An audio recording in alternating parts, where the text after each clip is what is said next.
Anyway, mga kapuso, in just a while, makakasama po natin si Secretary Henry Aguda Hanapin ko rin kung meron sa ng panukalang DICT. batas Sige na nga, baka i-push. may... Kasi wala ko na rin na natatandaan. Oo, Ayan na daw, nandiyan na sa okay linya na. si Secretary. Secretary Henry Aguda ng DICT. Secretary, magandang umaga. Si Joel Siweng po ito. Magandang umaga po. Salamat sa oras. Thank you, sir. Magandang good morning, Joel. Well, at saka sa mga nakikinig ngayong umaga. Secretary, paki-explain nga sa amin, ano ba yung ginawang hakbang ng Meta para higpitan yung mga pumapasok na mga content sa mga minors?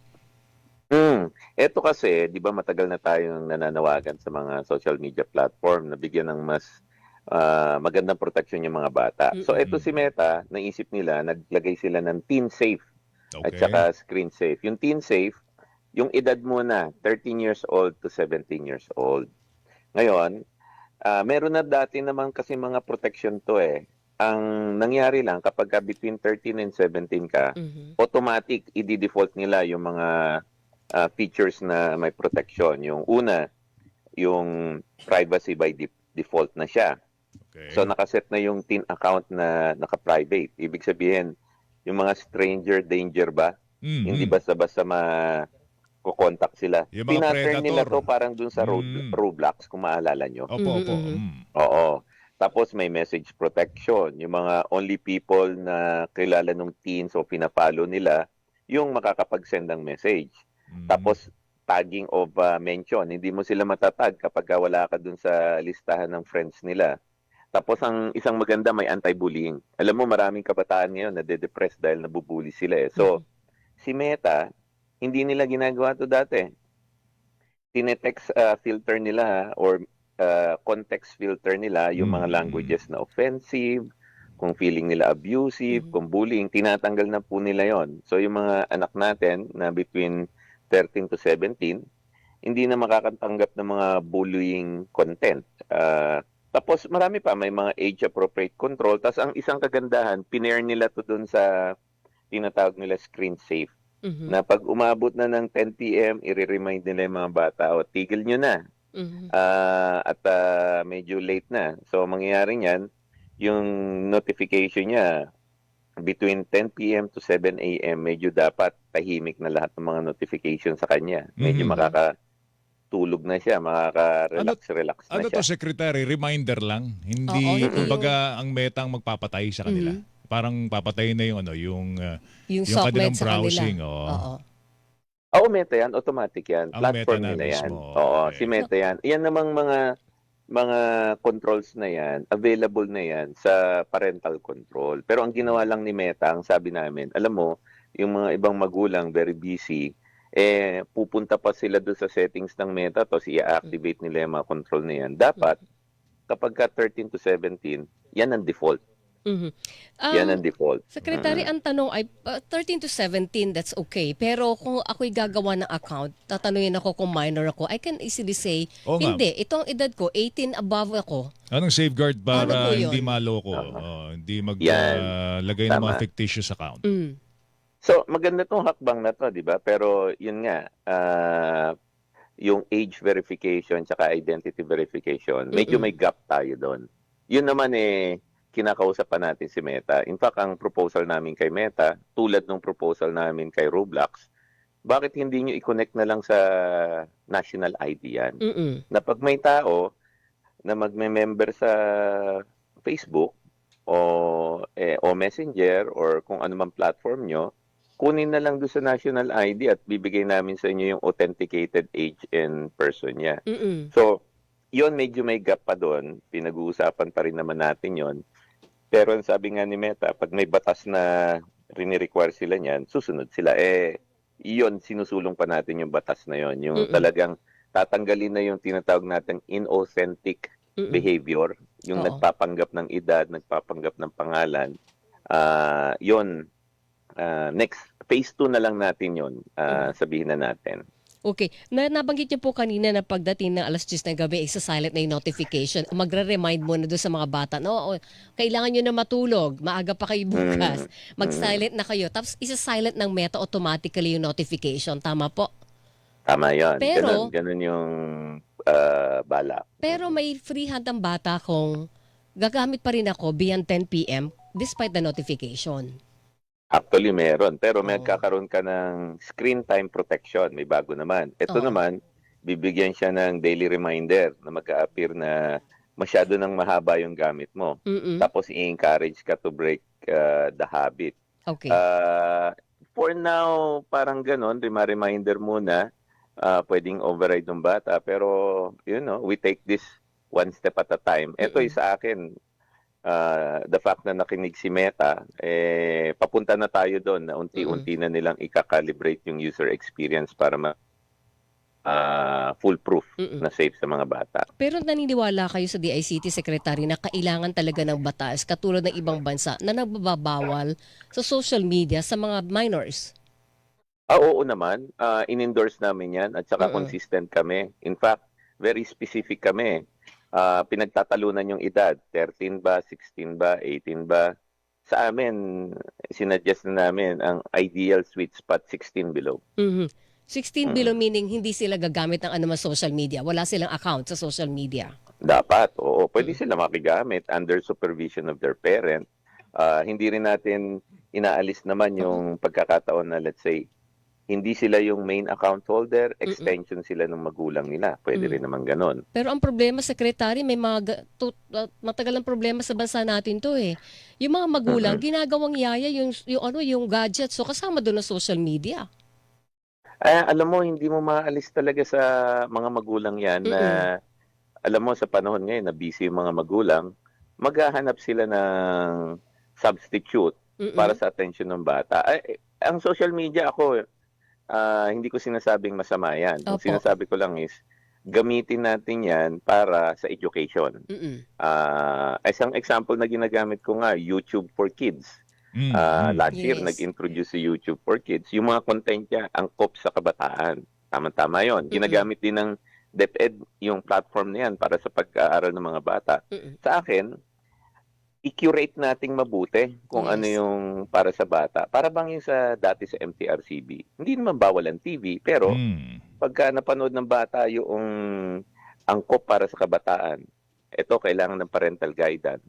Ito bawal. Yun, mailagay lang natin ganun, mas maganda. Ito ba, Secretary, ang dahilan kung bakit hindi tayo tuluyang makagawa na isang batas na tuluyang magbabawal po sa mga minors na maka-access po sa SOCMED kagaya po ng ginagawa ng ibang mga bansa?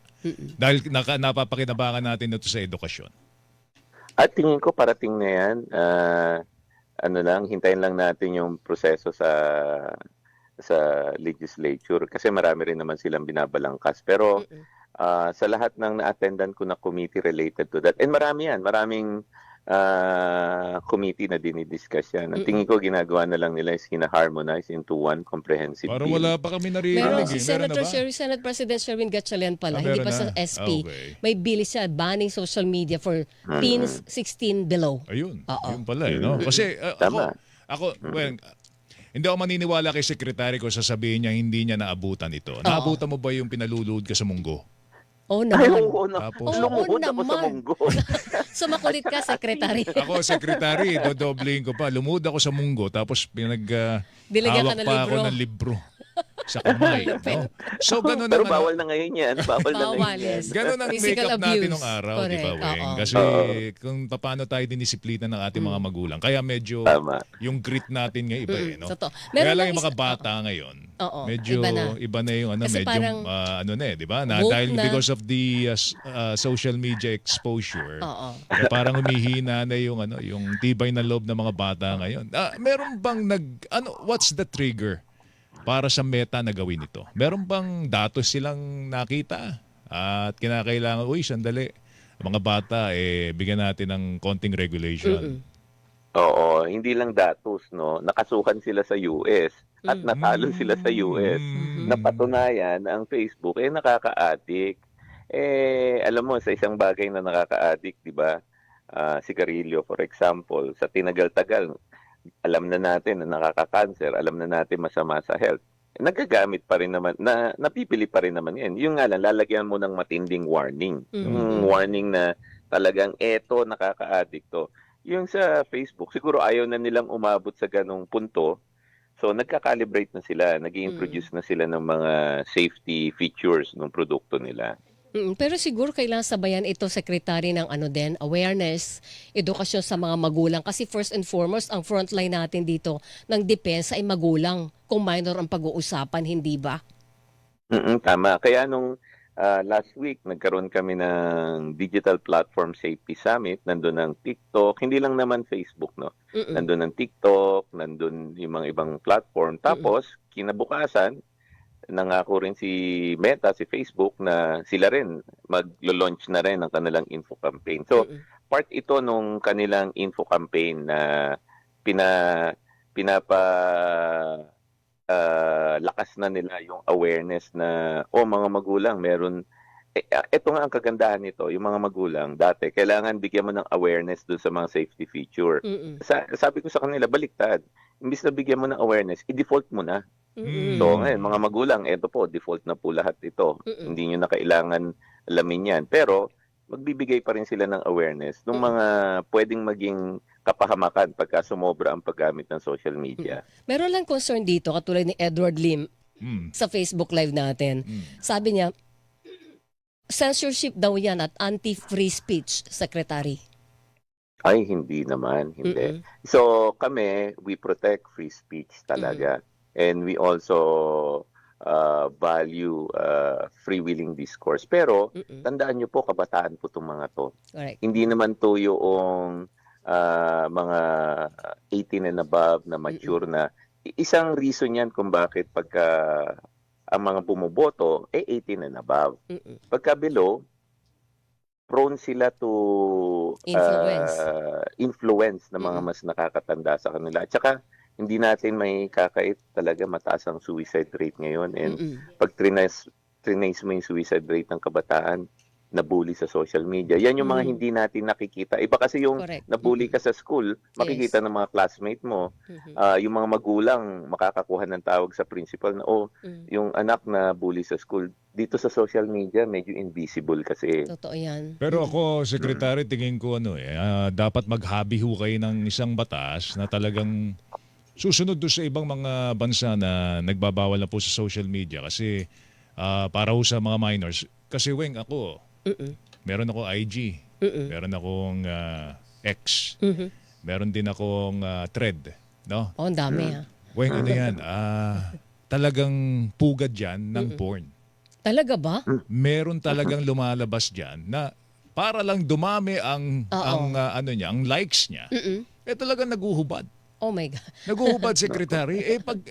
Alam nyo naman po, Secretary, na ito'y may access po mga bata diyan. Totoo yan. Tama. So, Oo. tingin ko talaga kinakailangan ho natin, kailangan, hindi naman ho 24/7 masusubaybayan ng magulang yan. Oo. So talagang, kaya nga siguro yung ibang mga bansa, Weng, ang Napilitan Canada, ang Indonesia, Malaysia, napilitan ng iban po yung, yung minors sa social media dahil nga because of nagiging liberalized na po ang mga content po dyan, Secretary. Actually, meron na, malapit na. I think ang pinakamalapit na pattern will be the Australian law. Kami yun yung tinutulak namin. Doon sa pagsasaliksik namin, ang pinaka-comprehensive at pinaka-fair na framework, yung ginawa ni Australia, yung Digital Safety Act nila. Pag yun na ipasa, maliban sa mare-regulate yung content doon sa mga kabataan, magiging held accountable ang platform pag may nangyari sa kabataan or kung sino mang account holder nila. Pag let's say nabully ka, nakita mo dahil doon sa mga content na nanggaling sa platform mo at ikaw yung platform hindi mo kinokontrol, pati ikaw yung platform magiging liable for liabilities. So, siguro this year, ako, gusto ko sana this year lumabas na. And pakiramdam ko naman, dun sa pakikipagtulungan ng Congress and Senate on that topic, lalabas yan.